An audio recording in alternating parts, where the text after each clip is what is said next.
Hello and welcome to Geek Corning, the podcast that puts the world's most interesting cycling tech and more into one place. This week we've got quite a jam-packed episode to get through. We've got some new bikes, new products and more to talk about. My name is Suvi Lopanen, and this week to help me get through all of those tech bits, I am joined by Ronan McLaughlin. Hello Ronan. That was about as good as you could hope for there. Now that was spot on in terms of pronunciation of my surname. Good. And this is why I was replaced as the host. I was hoping to say when you got it wrong that, and then try to butcher your surname and replace, kind of meld the two together so it'd be like Ronan McLaughlin, but well, I'm glad I didn't have to go there. I'm glad I got it right. But yeah, Ronan, apart from your last name, how have you been? Been good, yeah. Been a while since I've been on Geek Warning, so it's nice to be back in the show. Good. We're glad to have you here. And of course, we also have some really nice Ask a Wrench questions in this week, and who would be better to answer those than our very best tech nerds, Dave Rome and Brad Copeland. How are you guys doing? Hello. Hey, Subi. Nice to be back. Good to have you back. We're both well, it seems. It seems you are very well. No complaints. That is great news. Before we get into this week's show, I wanted to give you a quick reminder that this podcast and we, Escape Collective, are also fully funded by our members. And that means that our website is free of ads and other annoying pop-ups. So if that is something that you'd like to experience when you scroll away in your search of cycling news, do consider becoming a member. And with that, let's get into this week's tech news. So in terms of tech news, let's start off with some news from last week, actually, and Ronan's an expert on this one. There was a new unreleased bike spotted under some X mobility riders. Can you tell a little bit more about what is that bike and what was so special about it? Yeah, well, we actually know quite a bit about it, given that it says Ridley and it also says Noah Fast on the head tube. So we know from that it is a new Ridley Noah Fast. And we know it's a new one. Jump to assumptions here, Ronan. I think I'm going to go ahead and jump 2 feet first into this assumption. Okay. I'll probably regret it, but anyway, that's where I'm going to go. We also know that it's a new Ridley Noah Fast because it looks very, very different than the existing Noah. And I think most notable is just that enormous head tube, both in terms of depth and, well, looks like also height for this rider. But then also just the drop stem, which drops the stem in line with the top tube. I was writing this article last week. It was a Friday night. I blasted out in about 30 minutes there. Didn't spend a lot of time on this one, but I did struggle over how to describe what we see there with that drop stem, dropped top crown. I struggled with how to describe that, but for anybody who hasn't seen a picture of this bike yet, you can go on to Escape Collective and see the Cycling Spy on Instagram managed to grab a screenshot of this as it was shared by one of the X riders before it was then quickly deleted because presumably Ridley don't want this bike showing yet. But there are other photos doing the rounds. There's a photo on Weight Wheelies that I'm pretty sure came from a trade show that gives you a better look at this bike. The other thing is, it's like X, were they still at that point contracted to Dare? Or is that? I mean, that's one of those weird ones, isn't it? It's like all the riders still have to wear their existing team kit until the 31st of December, 1st of January. But at this time of year, when teams meet up, they all move on to their new equipment. It's sort of what goes around comes around. All the manufacturers understand that they change teams as manufacturers do. And so they kind of just turn a blind eye to this. So technically speaking, they're still a Dare-equipped team. And funnily enough, this new Ridley is very, very like the new Dare that the team's been racing this season. That's my question to you. Is like we actually spoke about that very briefly a few weeks ago because it's I mean, there's not a lot of like very clearly full aero race bikes now in the market. Like a lot of bikes are starting to take the hybrid approach for racing. But that Dare was an exception. I was venting at my radio listening to it. But anyway, so that Dare was an exception. Obviously, this Ridley's an exception. Yeah, I mean, do you think the team had that Dare coming and had worked a lot on it, and then asked Ridley to make something just like it? I do know that the team were heavily involved in developing that Dare. or I've heard they were heavily involved. I don't know when negotiations started with Ridley. I suspected that Ridley was well into development before the team and the manufacturer joined forces. Yeah, I know versions of this bike existed much earlier this year, and so I don't think those two are linked. But it is interesting that both bikes have taken that sort of, I'm going to try to describe it again, but basically where it's like a time trial frame where the head tube is shortened at the front so that the stem, when it's mounted onto the frame, is in line with the top tube. So you get that sort of nice flush profile, which looks fast, so long as you can slam the stem and you don't need spacers. What I'm most interested about this bike is, there's a compromise to be made there. Either you keep the sort of standover height of the bike as it is and the top tube as it is, and you drop the stem, and then as such, most riders need to use spacers, and so you lose the benefit of the drop stem. In a way, you don't have the inline sort of setup, or you raise the top tube, which increases standover height, which may or may not be an issue on when you're actually riding the bike, but yeah, I've got a friend who's considering, or hasn't even considered, he's ordered an Elves Fala Pro Evo, another bike that's taken a similar design. And we sort of, I struggled over this long and hard because he's looking for my advice on which frame size to order. And as far as I could see it, Elves had taken the approach where they've just dropped the reach by 2 centimeters. And I was like, the frame size I would be ordering here is none of them. But he went ahead and ordered one anyway. And we're pretty sure we can make it fit for him, but I was quite nervous making that size recommendation for him. Yeah, confusing.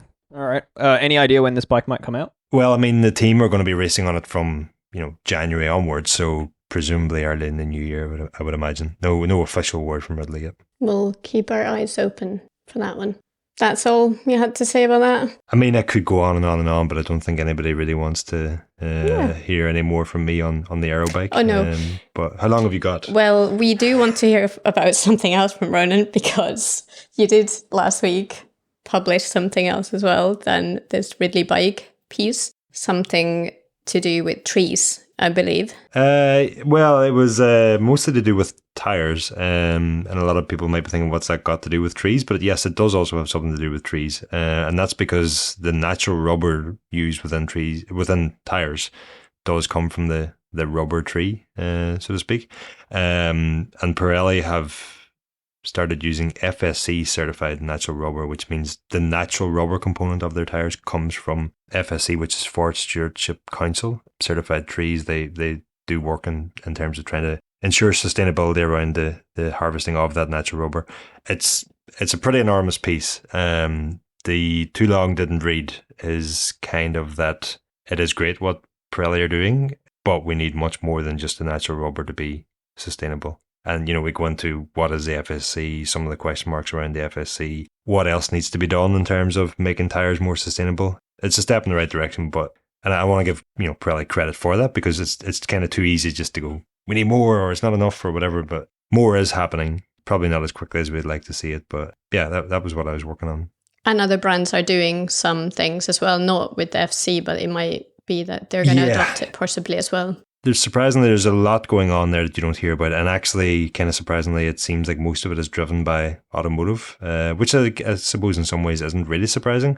But then the question is, well, why are automotive looking to make their tires more sustainable? And it seems like a lot of it stems from Paris Agreement and the targets for 2050 that are involved there. So regardless of what the motivations are or the reasons are, if there's some work being done, it's better than no work being done. Is kind of how. The other side of that is the tire industry, specifically the automotive industry, sort of copped it pretty hard in mainstream media lately for being discovered as one of the main pollutants of like microplastics in our oceans and all that. So I mean, the skeptical view is that they're all trying to figure out ways to make themselves appear more green, but the more positive side of it is that they're all now investing in alternatives and trying to figure out their own ways to, I guess, reduce their footprint where they can. So I mean, they talking automotive, talking bicycle, talking even petrochemicals,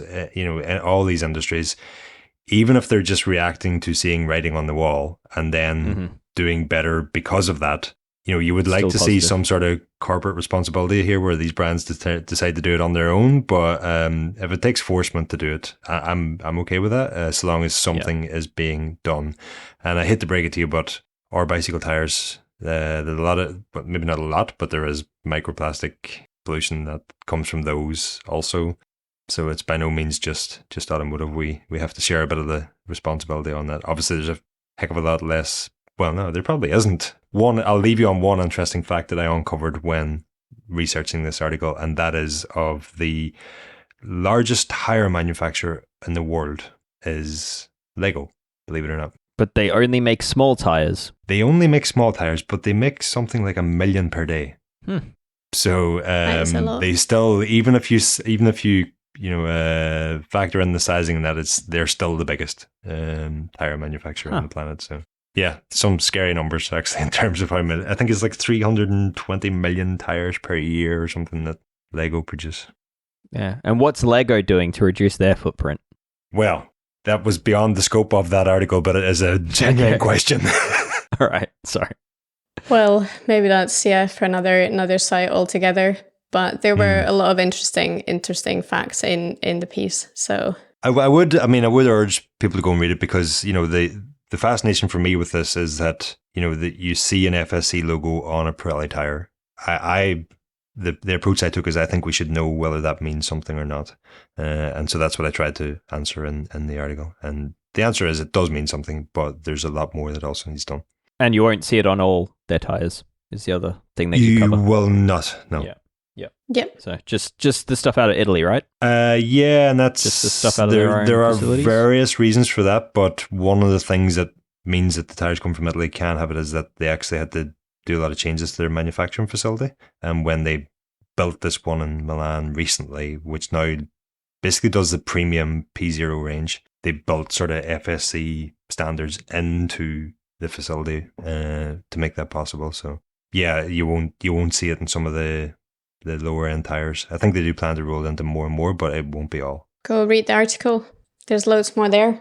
Yeah. Okay. Well, we're going to move on from tires into some tech, very wearable tech from Coros. Me again? Give me a break. Well, I'm only just back in the show and you're giving Ronan, you don't have to talk about this one. You don't want to.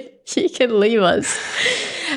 So yeah, Coros has a new watch which is called Pace Pro. So that's replacing the Pace 3 in the range. And it is the first watch from Coros with an AMOLED display, which is probably the main point of it. I think Ronan is frantically trying to find the watch right now. I was going to get the watch, but it's charging. Why we're going to ask Ronan what you think about this watch and tell more is because you actually have that watch. It was launched just last week, I believe. Yeah, I think late last week. It was officially unveiled on the same day it arrived with me, and so yeah. But yeah, it's the AMOLED display is the big thing here. 1.3 inch display, which is slightly bigger than the previous one. Yeah. And that AMOLED display just kind of means that it's like nicer and brighter display. So bright actually that it's quite difficult to sleep with this watch. I'll say that much. And it's also quite difficult to figure it like automatically detects sleep and then goes into sleep mode on its own. There's like brightness settings, but the lowest is standard, and then there's like bright and extra bright.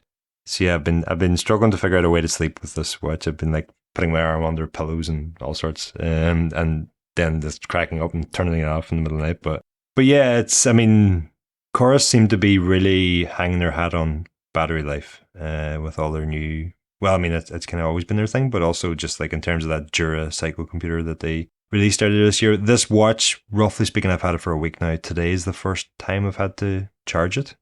So good 5 or 6 days there. And I was using it on a lot of rides since. I initially used it as like the heart rate strap on a gravel ride last week. Heart rate didn't really go all that well on a bumpy gravel ride, but that's to be expected with the sort of an optical heart rate sensor on a watch on a wrist. It's the same with any of them I've ever used. And yeah, charging is done with this like key fob, which you then plug into a USB-C charging cable. It just really seems like something I'm going to lose. So you've got this like key fob here. You pop this is a key ring. You pop the key fob out of that and you plug it into the back of the watch. And initially I thought it was like, oh, you can charge it without taking it off for like sleep stuff and all. But you can't. You still need to take it off. So that's a little strange. But I think what this watch mostly has me thinking, it's the same with the Garmin. Like the price of this one is $349 US, $349 sterling, and €399. Kind of has me feeling like watches do like two things. They either tell the time like they've always done, and okay, you've got like timepieces and you've got like status symbols with the really expensive things, all of that, or they're an extension of your phone these days. And so I feel like the multi-sport watches, like your Coros that we have here, your Garmin, your Wahoos, they're in this like weird in-between place where, I mean, there's obviously things they do really well in terms of tracking activities and that, but the notifications and the extension of your phone part of it, they're never as refined as like an Apple Watch is for me, or as well refined as I'm assuming like Android watches are for Android devices. And yeah, I'm always just left feeling like, when are those bigger players going to come for the activity tracking market also, which, you know, there's already signs that they are heading that direction. And the bigger issue for me is like, while I appreciate the multi-sport watches and I like the idea of them, it's like it's an additional device rather than a device to replace the two pre-existing watches or the two main players in the watch space. And when we talk about the prices that they're at now, it's not an easy proposition to be spending that kind of money on something that is a watch just for my training activities, when I feel like there will be a watch from Apple and that will do training just as well eventually. Yeah, I mean, fundamentally, cycling's not the market for sports watches. It's running, it's swimming, it's triathlon. Mm-hmm. It's and you know, when you're talking about the running world, I mean, that's all of a sudden a very sizable market. So, you know, it's even just the person office walking, wanting to see how many steps they do. You know, I think my point still stands though. It's like, do I want a separate device for that, or do I just want an extension on my phone? Mm-hmm. Yeah, but then fitness watches. Garmin just reported last week their Q3 results, and they've done a huge record profits in this year's first 9 months, and most of that was credited to the new watches that they released. So clearly there is a market for this, and I would see that's to do with as well the kind of general fitness trends of just tracking constantly what you're doing, your HRV and your sleep when your watch is not waking you up every 2 seconds and all the rest of it. Clearly I have no idea what I'm talking about then, so that's okay. But from a cycling point of view, I think you know, we are a cycling podcast, and I think there is, you know, that legitimate take. Like, if you just consider yourself a cyclist and aren't into running and all that, then you know what you're talking about makes perfect sense. But yeah, I mean, these things are multi-sport, so and I might just say that I do like the idea of using a watch as a, because sometimes you don't want training data in front of you. You just want to go out for a bike ride. You don't want all that distraction. But I personally do want to keep my training data up to date. And so it's a way of recording it without having it being distracting. And then also, like, if we're going to be talking cyclocross in a second, cyclocross, and that there is, you know, if we're talking even racing cycling, there is scenarios where you do want to watch. Yeah, certainly. Watches is an interesting one in the cycling, and it is probably, I don't know if we really talked about them much in the podcast before, but it is a topic that is it to do with cycling or is it not? But the next device that we're going to talk about is definitely cycling related, because it's the Hammerhead Karoo. Computers have got a little firmware update that should make their battery life slightly better. Dave, you've got all the details. I've got numbers, but I can't say which was the previous. Like, I didn't put what it was.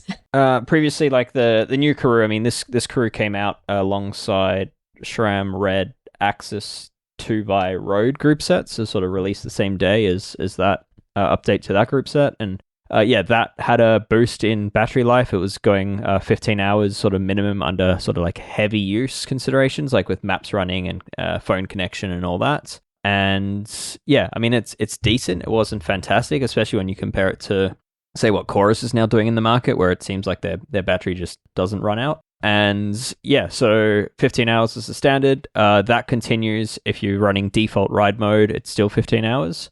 But now they have two new modes from this firmware update. So there's battery save mode, which basically turns the screen off and on automatically, and dims things, but yeah, also brings back brightness for key things. So like say turn-by-turn directions, it would bring the screen back on and full bright so you can actually see what you need to do. That is claimed to bring 30 plus hours of battery to the unit. And then there's an advanced battery save mode, which basically dumbs down the processor. So it slows down the computer, and then they're claiming 35 plus hours for that. So yeah, I mean, not revolutionary things here, but I think for most people, more battery is never a bad thing. And it's nice that it's just a firmware update in existing Karoo. So yeah, it's, as far as I'm aware, it's not available to Karoo 2 users. It's just the new Karoo, which is technically Karoo 3, but they're just confusingly calling it the Karoo. Anyway, yeah, that's that. Yeah, it's a good update because that's probably the main complaint to do with Karoo specifically. It's the battery life. Mm-hmm. It's a nice computer, but it doesn't last for a long ride. Now it will. And next we're going to move on to some, well, related to Hammerhead slightly, because we're going to talk about SRAM chains. The relation here is that SRAM owns Hammerhead. Other than that, there's no relationship between the two topics. Because, yeah, this week there's been a bit of backlash from the cyclocross races on SRAM chains because at last weekend's European Cyclocross Championships, the team that actually had the winner in it, they were not very pleased with the performance of the chains that they had. And some comments were shared in the Belgian newspapers from the team manager, Sven Nys, saying that, yeah, they could have won more medals if the SRAM chains didn't snap on the riders. Dave? Despite that his son actually won gold, he still went public. Yes. Sven Nys, a superstar of cycling, so the papers are, of course, going to listen and quote everything he says, still went public to say it wasn't enough and blamed SRAM publicly. Yeah. And yeah, he had told his son, who then, went on to win, that I think he said something along the lines of that every lap he told him to not put down as much pressure or power to not snap the chain. But well, I think I thought that was the most ridiculous part of this whole story. Yeah, but then I think the actual quote was like he was shouting to his son not to pull up with too much force. Yeah. It was like it went okay. And but then he did drop his chain, which was completely unrelated to this. There were chain issues more broadly, but I guess this is just it's interesting claims. Brad, you've seen a lot of races in your life. Would you say that something like chain snapping at cyclocross races is something that happens? Well, it's definitely something that happens. It happens in all disciplines. To some, maybe less so on the road, but it's, in races like cyclocross and disciplines like cross country mountain bike racing, which is my most familiar, we definitely would once in a while experience this. And there's a lot of reasons why a chain can snap. Some of it is perhaps on the manufacturer some of the time. Some of it can be on the rider, the shifting technique, when you shift and under what circumstances. Shifting a lot of gears, especially these days on 12 speed, not ideal. Then, there are reasons why a chain may snap when there's not really let's say a real problem. I'm sure that SRAM is going to be scratching their heads and doing their best to figure this one out. It's never, I would say, in anyone's best interest, team or sponsor, to publicly point fingers, especially if there are multiple issues and their team was uniquely experiencing them, which it kind of seems was the case, at least in the last couple of races where these issues have occurred. So it begs a few questions that I don't think we have enough specificity to draw conclusions from yet. But yeah, it's very interesting. I'm always sort of tickled, unfortunately at the expense of others this time, but tickled when a major mechanical is a factor in a race of that magnitude. So hopefully SRAM can either absolve themselves of responsibility or at least pinpoint where things went wrong if there was in fact a manufacturing issue that could have been the explanation. So I'm definitely keeping my eye on this one, but I don't have a for sure answer yet. Suvi, you actually reached out to SRAM on this. Do you have that response handy? I did, yes. So yeah, SRAM did provide us with a comment.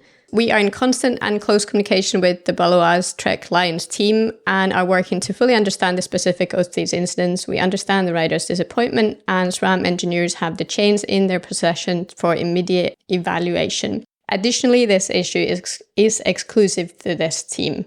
So that is what SRAM said to us on this. So I don't want to speculate too much on this, but the fact that it's an exclusive issue to that team makes me think that perhaps it's something the mechanics are doing on their side. I wouldn't think it's installation related unless they're like doing weird things as far as like shortening and then rejoining chains, which I really don't think they'd be doing. But it is possible that they may be degreasing the chain with something that they shouldn't be degreasing it with, and that it's causing like a hydrogen embrittlement, which is kind of a known thing with chain breakages. You know, like for example, household simple green will cause this if you leave a chain soaking in it for 20 minutes, 30 minutes. So I think it's very likely that the team is degreasing chains to then apply their own coatings. But for me, that raises that question: is like, what are they using to degrease the chain? Ronan, what do you think? I think Dave's reading between the lines of the tail end of that comment from SRAM is, I think I would be reading that the same way, especially considering that the same team had 2 chain breakages on Sunday, have reported other chain failures, and they also had, if I understand correctly, a derailleur go into the spokes on Sunday. And Sven Nys dropped the chain. They have a lot of derailleur and chain issues for a single team, and I think it's also worth noting that they have both the older generation SRAM Red and the new SRAM Red.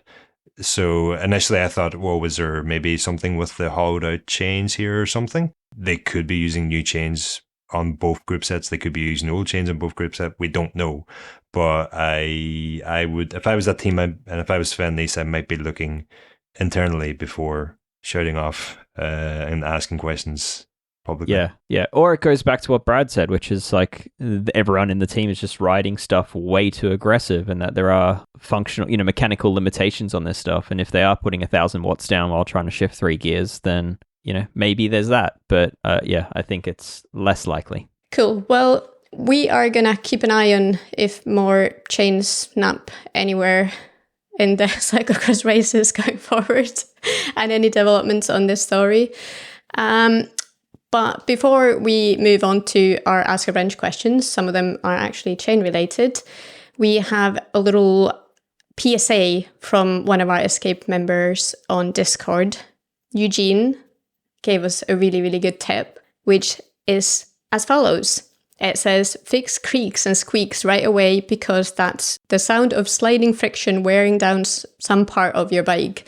Putting it off will just result in a more expensive repair, which is very, very wise words. So don't just listen to it. Or is it the same as with cars? You just put the music louder and ignore until everything stops.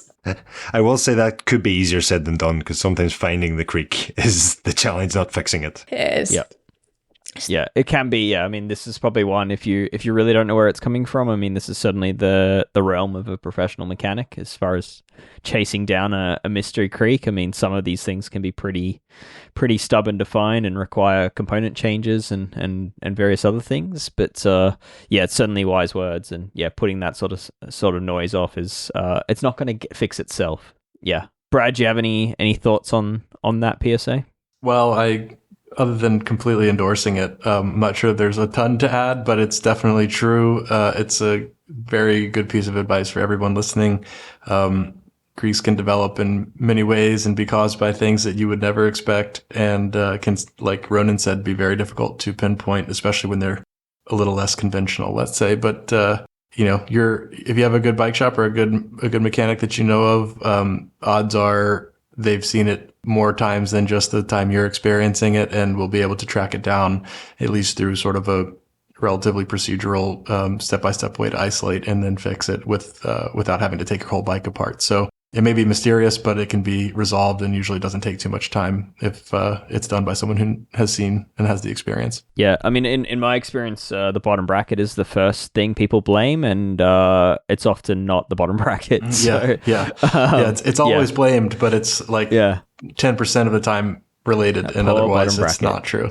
Yeah. Yeah. So, Brad, not to stay on this topic for too long, but what's the most unexpected creak you've come across? That's The band clamp of a front derailleur around a seat tube of a frame. Oh my. Yeah. So causing a creak under load from lateral loading the seat tube and causing it to flex within the band clamp. What was the frame? What material was the frame? I do not recall what frame it was. Of course, it came in as a bottom bracket accusation. It was certainly a load-bearing creak that was only present under, basically out of the saddle or heavy side loading, pushing hard on the pedals, in other words. And so obviously that can cause a lot of different things to creak. But this one was, one where I really had done just about everything, taking the bike all the way apart, and just could not believe when I loosened the bolt to, the fastening bolt for the band clamp, and you could hear it make that creak as it sort of released the tension around the band clamp.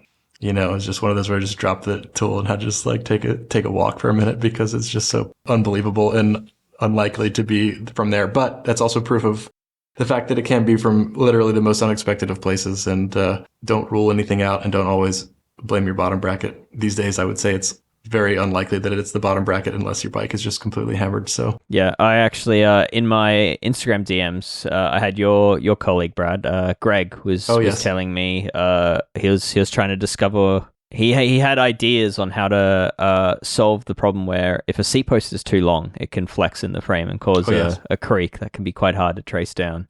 And he was coming up with ways to solve for that, which was an interesting conversation.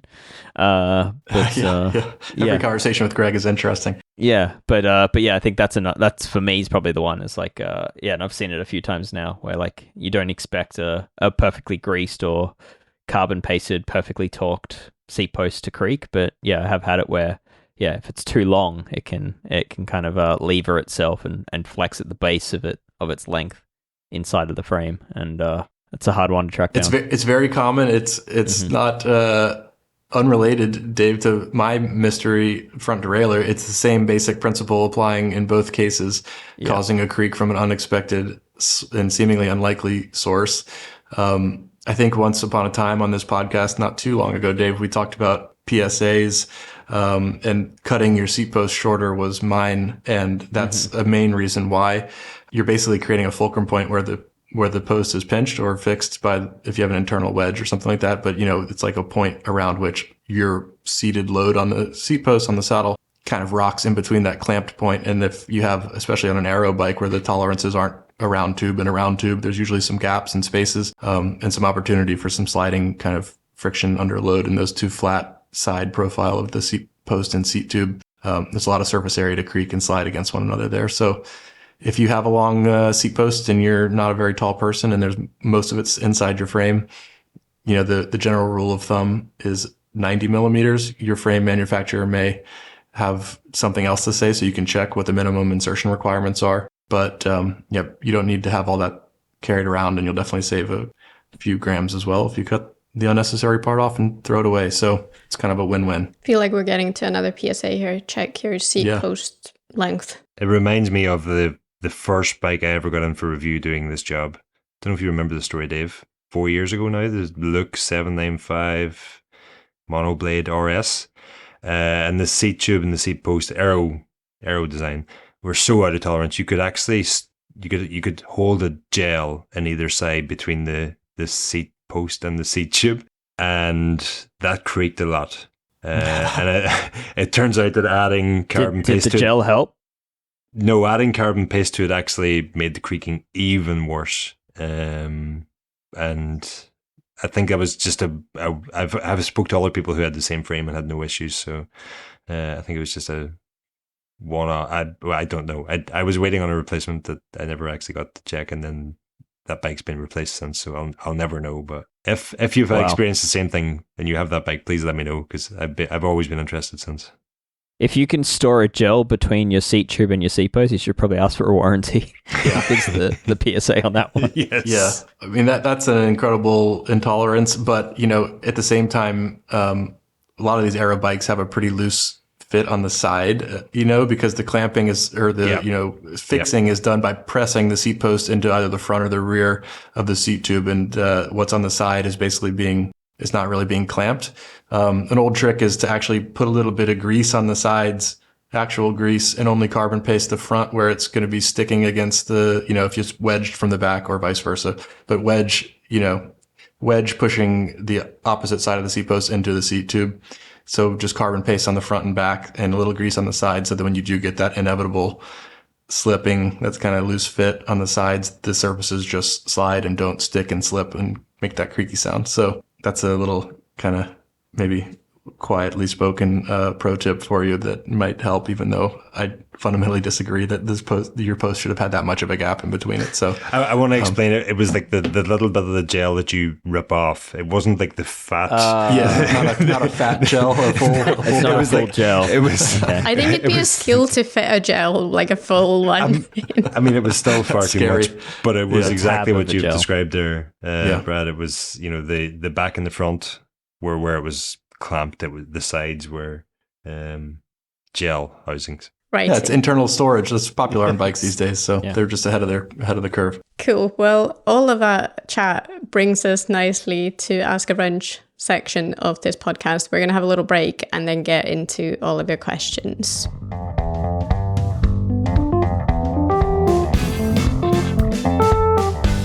Our first question is from Chris in Zurich in Switzerland. My question has to do with chain waxing.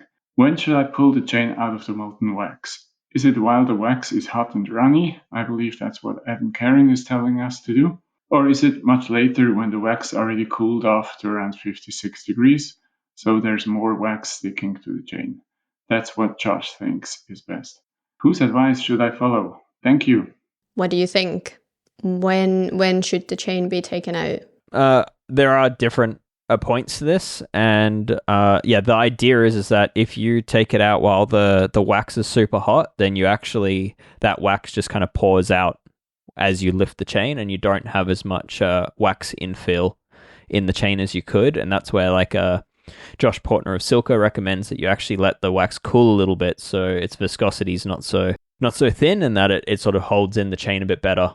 The risk is that if you are not paying close enough attention to it, because for the wax to cool that much, you kind of just need to turn off the slow cooker or the wax cooker or whatever you're using. You just need to turn it off and let it sit. The risk is that if you forget about it, you'll soon have a candle with a chain inside of it, which is exactly what I did a few days ago. And then you have to sort of repeat it all. You have to heat up your wax again. It's a bit of a pain. So do you though, or do you just have to let it cool entirely and then break it off over the pot? And no, I mean, it's kind of stuck in there. You'd have to cut it out. Oh, sorry, I've never gone that far, but I have. Yeah. Dave's gone it at a becomes level. a literal candle. Yeah. I mean, it's a wick short of being something you can put on your. I can answer this with because I was doing this exact job tonight and using a handheld thermometer, it's not a laser, is it? What is it? Mm-hmm. Is it a laser? Yeah. And at 70 degrees, it wasn't yet cool enough, but shortly after that it was. So I'm going to guess about 65 Celsius. Yeah, around anything below 70, 75 is sort of good to pull it at. I mean, I think Josh Portner does recommend closer to the just below 60, but I think anything around there is great. I think it's not really worth stressing too much about. You don't need to get too precise with this, and I think fundamentally Adam Kieran recommends not bothering just because it's just an extra thing that slows down the process. I mean, Adam Kieran very strongly all about wax, but he's also pretty strongly about just making things more efficient. He recommends just throwing your dirty chain into the pot and just saving time there, and this is just another time saver. So you can do it. Your chain will probably have a little bit more wax infill, but if you don't do it, it's still going to work great. So I think it's it really just depends on how much time you want to spend doing this thing. I agree with Adam too.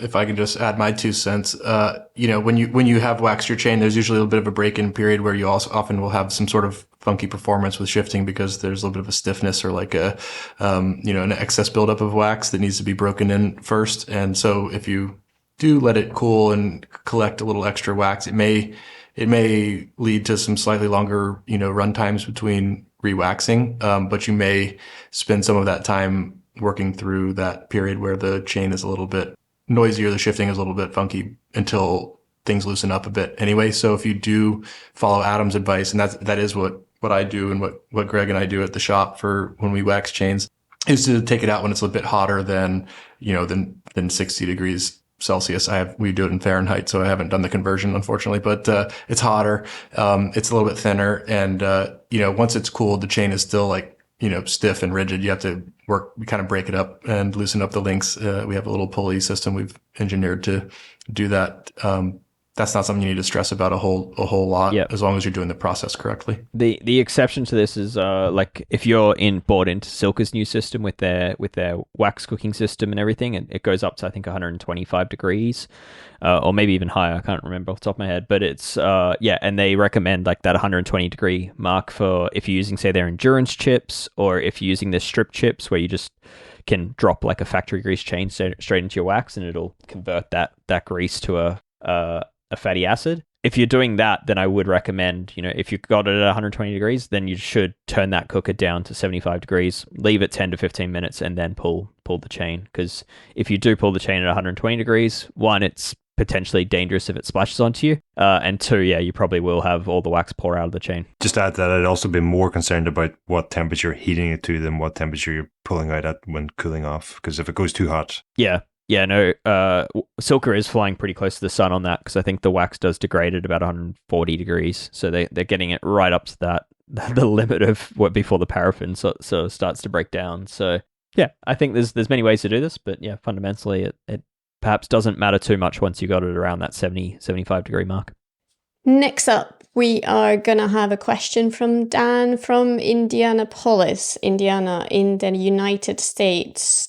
I have a question about a noisy front wheel. My bike is a 2014 Specialized LA Vincenzo Nibali Tour de France Celebration Edition.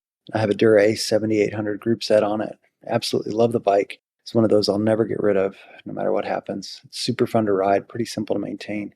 But I've had an Ultegra 6800 wheel set on it for quite a few years and been pretty happy with the wheels, but they're starting to show their age. So a few months ago, I decided to buy some new wheels, and after some research, ended up getting the Race Aero wide alloy wheels from Hunt. I've been pretty happy with the purchase, but I have noticed an annoying ticking sound that comes from the front end of the bike when braking at higher speeds. The ticks start in pretty rapid succession, and then they sort of get farther apart as the bike slows. I did put my old Ultegra wheels back on the bike and didn't hear the noise, so I'm pretty sure it's coming from the front wheel of the new wheel set.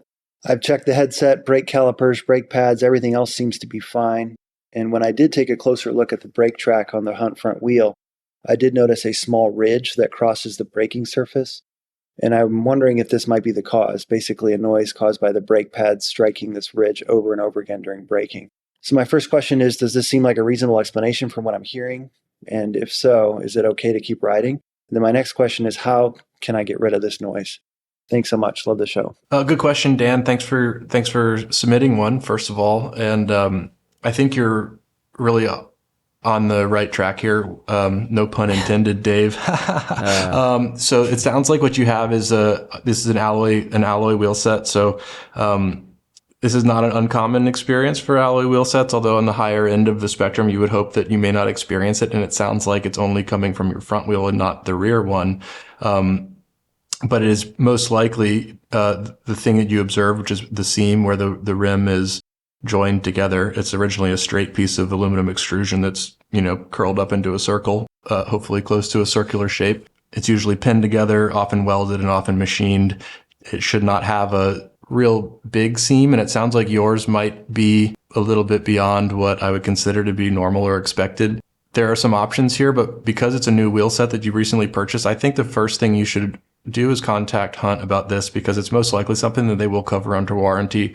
I don't think it's unsafe. It doesn't sound like it's dramatic or causing your bike to handle strangely when it's under braking, other than just making a sound that is a bit, annoying, and on a new wheel set you would like to not hear it, I predict. But because you put your old wheels on, it went away. You put your new wheels on, it was there, and you can observe that ridge on the rim. I think it's a pretty clear-cut likely scenario that that's the cause. And because it's a new wheel set that you purchased, I think it should be something that Hunt maybe offers you a replacement for, rather than trying to do things like sand the surface, which is sort of the shop fix on old stuff that's caused, it has the same, symptoms, but may not be under warranty, or, it may be from wear or age. And so you can kind of sand those surfaces down and usually cause the problem to go away to some degree, maybe not entirely.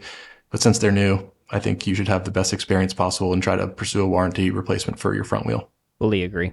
Also, I love that frame. That 2014 Nibali frame was a cool one. I know exactly which one it is. One of those special edition ones. So I'm glad you're still hanging on to that and letting the rim brake live a little longer. So and the Dura 7800. That's a one cool of the best build. groups ever. For sure. That's a very easy service, reliable build. So yes. But yeah, I agree. And Hunt, in my experience, are pretty good with the customer support side of things. So certainly reach out to them. Nice one. Well, our last question is from Robert from Brooklyn, New York.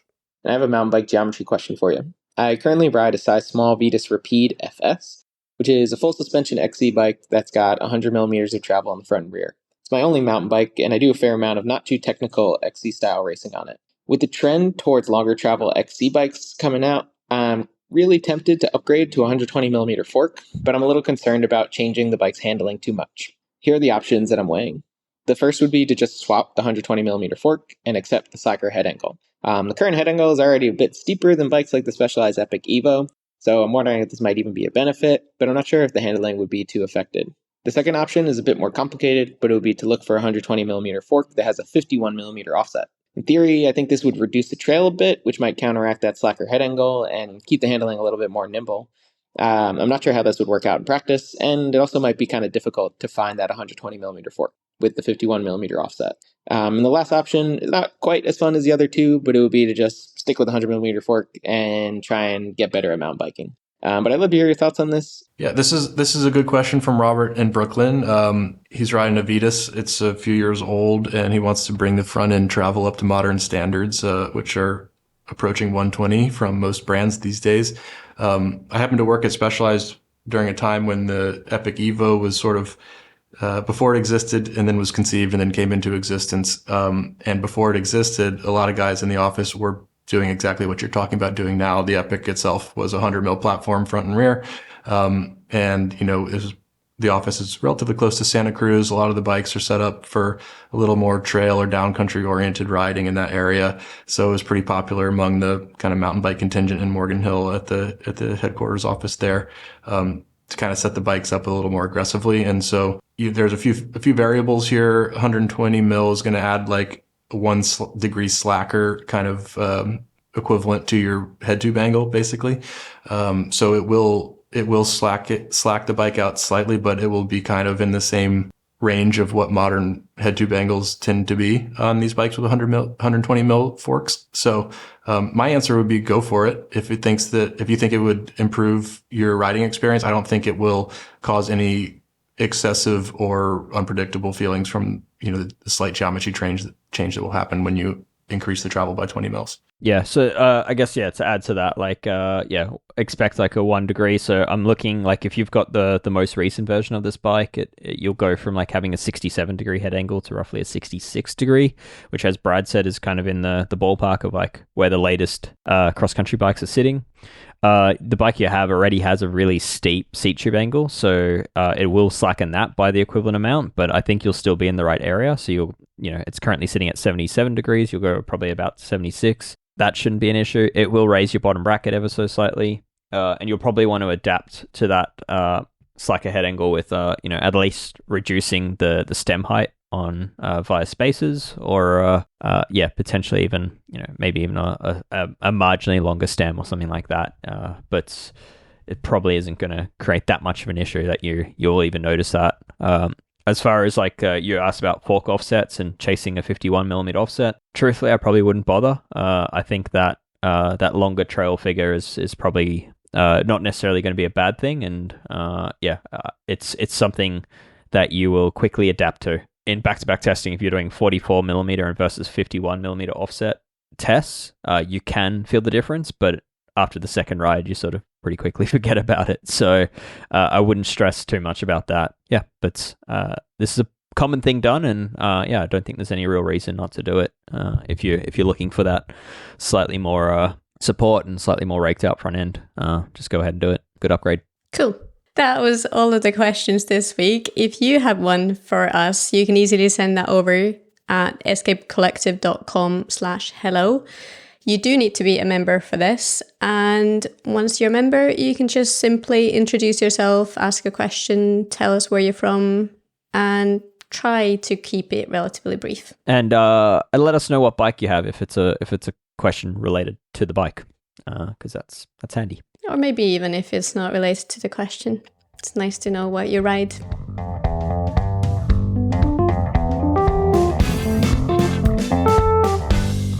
We also have quite a few little quick tech bites to share with us this week. First one we are going to talk about is from OneUp Components. And this dropper lever that they have released is quite unique because OneUp is known for their mountain bike components. Dave, what is this one for? It's quite cool. So yeah, it's specifically, they've released a drop bar lever for their dropper posts, and it's specifically for 11-speed hydraulic SRAM left-hand shifters. So any like SRAM Force 1 or the very popular 1x11 drivetrains that had existed. Or in theory, you could gut a 2x shifter and put this in place. But yeah, it takes on a hack that previously existed where you could actually hack a double tap SRAM shifter to control a dropper. You'd sort of take out the pole system and just allow it to pull the cable in and out. And they've basically done that as an actual saleable product with videos on how to install the thing. And it looks really good. I think for me, it's probably one of the cleanest drop bar dropper levers out there. Perhaps, the only competitor might be Shimano's own version, which is built into the brake lever. So I like it. It's if you've got these shifters and you're wanting to put a dropper on a gravel bike, then it's it's a premium product, but it's I think it looks sweet. It comes with cable housing, comes with a shifter. It works with OneUp's droppers, but it runs on a very similar pull ratio to many other dropper posts. So you probably could use just about any mechanical dropper with this, but obviously OneUp recommend their own. But yeah, I like products like this. I think it looks really neat, and OneUp have teased that they're working on a version for 12 speed. So say SRAM Apex 1x12, which is sort of the group set on the Specialized Crux DSW that I just wrapped up and reviewed this week. So I expect more to come from this company. And next we got Stans and Daysaver collaboration on this little tube that houses things in it. What's this about? Yeah, so Daysaver, little Swiss company making multi-tools. They've been expanding pretty steadily, that range, and their Incredible X tool is this little tubular multi-tool that can be put into like a handlebar end or really neatly stashed in a pack, whatever you want to do with it. They now have this option with stands where you can put a Stanza's dart tubeless plug straight into the tool. It's just a nice little addition and a cool little collab. And that dart is the actual dart itself, like the plug itself is pretty cool, and it has a chemical reaction with the sealant inside your tire. So it does something different to pretty much every other tubeless plug in the market. But historically, the actual application tool for it has had some issues, and people have broken those tools, at least the first generation. And that seems to be all solved in this scenario with the Daysaver. It's all metal and looks pretty solid. So one to watch. I hope to get my hands on one of these in the next week or two. Dave, have you used the Daysaver, not this one necessarily, but other Daysaver products before? Yeah, I've got a lot of experience with the original, like they had the one called the Original 9. I actually was one of the early backers on Kickstarter for it. And then that was actually manufactured by PB Swiss, which is what got me to buy into it. Yeah. And then they've since updated that. They're no longer using PB Swiss as a manufacturer. They've made it a little bit cheaper. There's also like a little modular chain breaker / tie lever that goes with it. I really like it, but having dropped one of the tiny little bits in grass and then had to go back with a metal detector at a later point, that is a significant compromise with these tools. The new Incredible X actually aims to solve that. The bits are a little bit larger, and the key feature there is they're modular, so you can actually they're dual-sided bits, but you can select what tool size is on each end of the bit. And they bolt together. It's pretty clever. So yeah, I hope to test that out and see whether they're as easy to drop as the original one is. So Yeah, I haven't used all their tools. I figured you probably had, but I have been very impressed with them in general. So I imagine this is going to be a solid product. Yeah, I think like, yeah, when you think about like premium bicycle multi-tools, I think Daysaver is sort of leading the way at the moment. Yeah, I agree. Yeah. Yeah. There's a specific mount for it. The Incredible Dart, I think, is $72. Handlebar mount for it, $34. So it is like you say, it's also a premium product, but comes with refillable dart heads and compostable packaging. So great. Cool. Yeah. Certainly one I'm keen to try. Yeah. And continuing on small parts, or smallish parts, I would say, Canecreek has a new GXC stem. Yes, I mean, it's a stem. It's an aluminium stem. There's nothing too crazy about it, but from my point of view, it's aimed at gravel or cross country. And from my point of view, having spent a fair amount of time looking for like a 60, 70, 80 mil length stem, there's not actually that many fantastic options. Like there are some, but they aesthetically don't look great, or they're heavier, or they're incredibly expensive and sort of from a brand that may not have the best reputation for pure reliability. And so I think Canecreek actually done something pretty smart here by creating a stem in a category that is oddly underserved. So they're doing it in silver polished and polished black, so they're pretty premium looking stems. Again, not a lot of silver polished options, but yeah, it's a 31.8 millimeter clamp, which is cool. So yeah, that's very much in the gravel space and lighter cross country handlebars, and they're doing them in 60, 70, 80, 90 and 100 millimeter lengths. Yeah, there's probably not much more to say on that, but yeah, retail is just $70 as well, so they're reasonably priced. I don't know. I think it looks great. I think it solves a need, and I think it's exactly the sort of stem I would have put on my own bike 6 months ago when I was shopping for something and ended up compromising on something I don't like. Yeah, usually I would say in the shorter end of that spectrum is where you see stems start to sort of venture into like trail bike, kind of overbuilt, not quite a lightweight product that, you know, on a gravel bike, for example, you certainly don't need a stem as capable of being bashed very hard like you would on a 160 mil travel mountain bike. So they are hard to find in a lightweight package, and so it's Canecreek's one of those brands you can pretty much rely on for solid, high quality products that are made well. So yeah, good for them. Yeah, that lightest version is just 96 grams, and that's with stainless steel hardware. So most other stems on the market that are approaching that weight are doing it with like titanium hardware. So yeah, there's opportunity to save even more weight, but I like it. It's just a stem, but I really like it. It is a nice stem.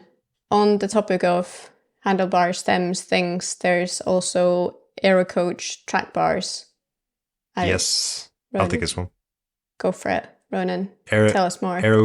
Aerocoach unveiled its Blitz track handlebars, which, I mean, they're available to order, so I don't have pricing. They're available to order soon. I don't have pricing or anything yet, but they're 300 mil wide on the drops. 300?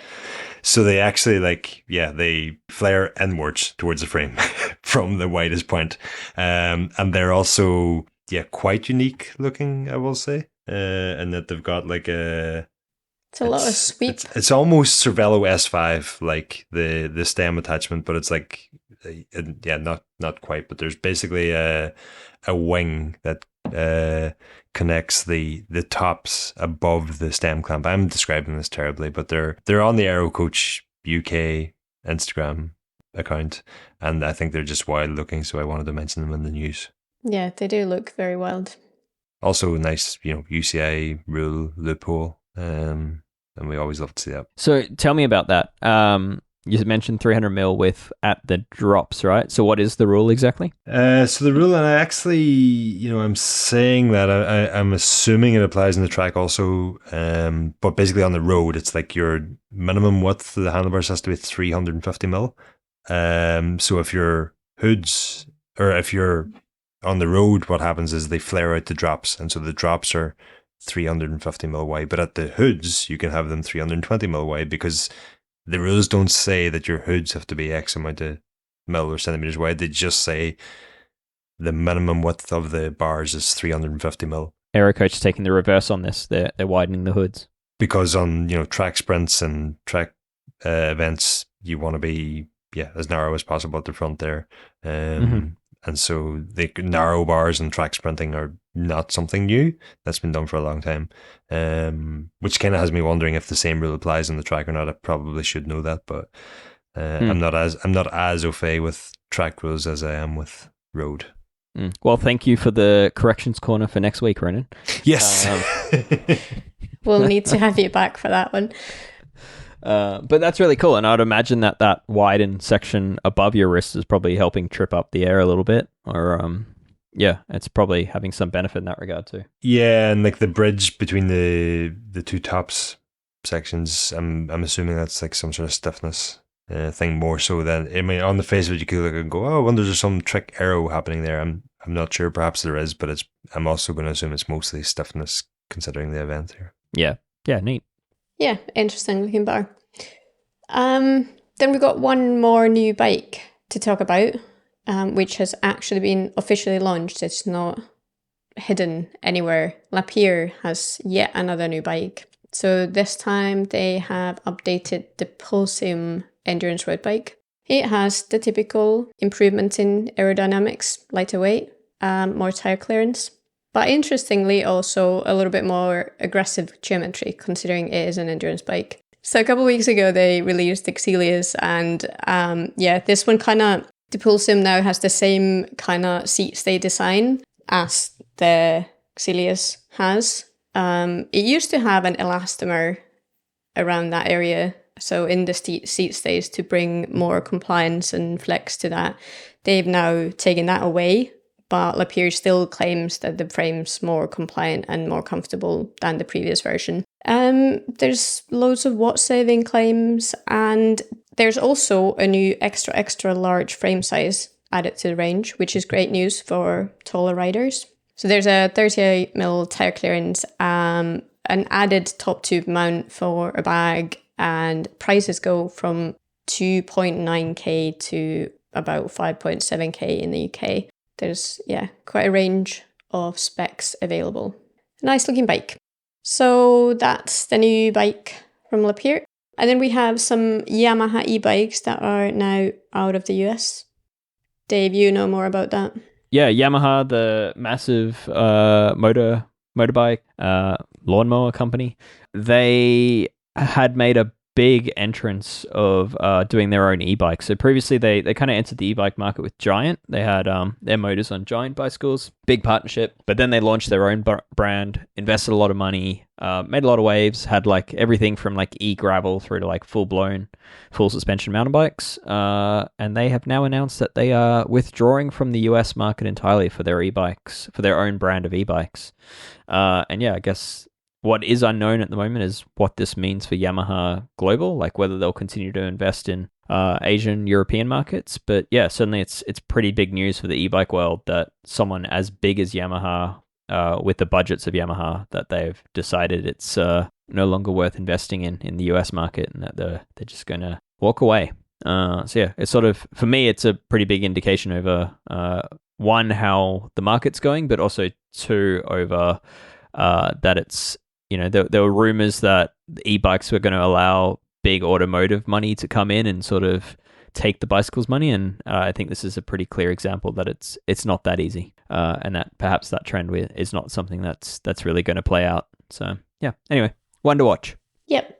And last one on the kind of industry side of things, Pro's Closet has been reported to have returned after a lot of turmoil in what's happening with it. So it's now up and running, and we actually have a whole story on that written by Joe on our website. So if you want to read all the details about it, you can head over there to escapecollective.com to find out what happened. Yeah, I think Pro's Closet, I mean, they've got funding. They basically bought all the IP, they bought the website, they bought the customer list, and they've there's original staff involved. So some of the key people, not the founder of Pro's Closet, but some of the original staff, and they're hiring back critical staff, and they they seem pretty self-aware where the company went wrong. And yeah, they're basically just trying to get back to what made the company successful in the first place and not perhaps not be too greedy with it.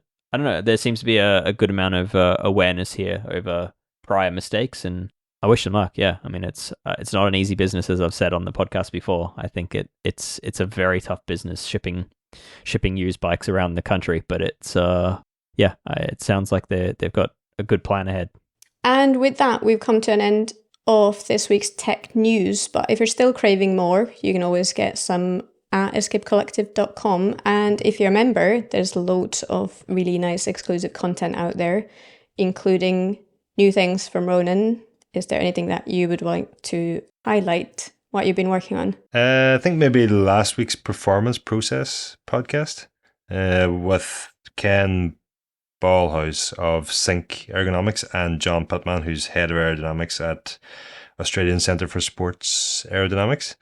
And we were kind of brought together to discuss Grace Brown's handlebars. Luke Plapp also has a set of time trial extensions, but the conversation was mostly about the future of aero and what was so unique about those handlebars and why that might be the future, and basically why we're nowhere near peak aero. The good news for members is that the peak aero discussion is in the full version of that podcast that all our members get to listen to, because it's their support that makes that podcast happen. The good news for non-members is that you can listen to like half of it, kind of, but most of the juicy stuff's in the second half. So if you want to hear all that good stuff and make sure that you continue to have episodes to listen to, consider becoming a member. Exactly that. And with that, we're going to say goodbye for this week. That's all from us. Going to say good night. And good night as well. Farewell. As always, thanks for listening, and do send us your feedback and questions and everything, and we'll catch you next week.